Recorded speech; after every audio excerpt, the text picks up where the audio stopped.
প্রধান বিচারপতির নেতৃত্বাধীন আপিল বিভাগে প্রথমেই গেছি এবং সেখানে গিয়ে আমরা আমাদের পেশাগত যে দায়িত্ব সেই দায়িত্ব পালন করার জন্য যারা অ্যাসাইন লয়ার আছেন, এখন 10:30টার সময় হাইকোর্ট শুরু হবে। আমি মনে করি যে বাংলাদেশের মানুষ দেখতে চায় যে কোনো প্রতিষ্ঠানে যখন কোনো নিয়োগ হোক না কেন, সেই নিয়োগের ভিত্তিটা হচ্ছে সততা, তার কর্মদক্ষতা এবং তার একটা ন্যাশনালিস্টিক স্পিরিট এবং দেশপ্রেম।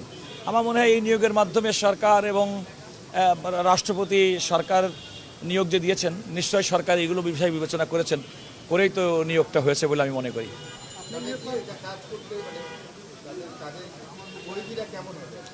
দেখুন, আসলে প্রথম না, আমার প্রত্যেকের সম্পর্কে একটাই কথা বলবো, দেখেন আমরা ভিন্ন ভিন্ন ব্যাকগ্রাউন্ড থেকে এসেছি, সবার হয়তো একই রকম এক্সপার্টিস নাও থাকতে পারে, যার যে ক্ষেত্রে বিশেষজ্ঞতা আছে তিনি সেক্ষেত্রে কাজ করবেন।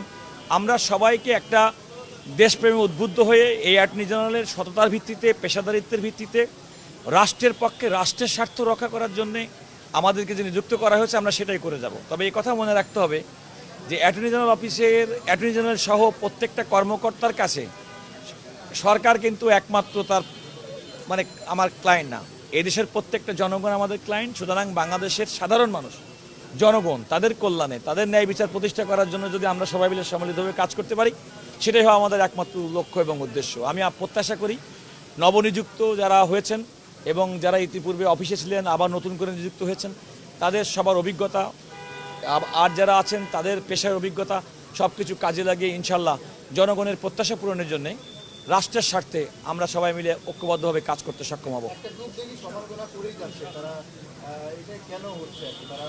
দেখুন, এত বড় যে এই অফিসে তো ধরেন কিছু যারা অন্তর্বর্তীকালীন সরকারের সময় তো আমাদের এই অফিসের টোটাল স্ট্যান্ড ছিল 337 জন, তো সেখান থেকে তো অনেক লোক কমেছে। সুতরাং স্বাভাবিকভাবেই বর্তমান সরকার তারা যেভাবে মনে করেছে, রাষ্ট্রপতি যেভাবে মনে করেছে যত বেশি সংখ্যক ডিএজি এএজি দরকার তারা সেভাবে নিয়োগ দিয়েছেন।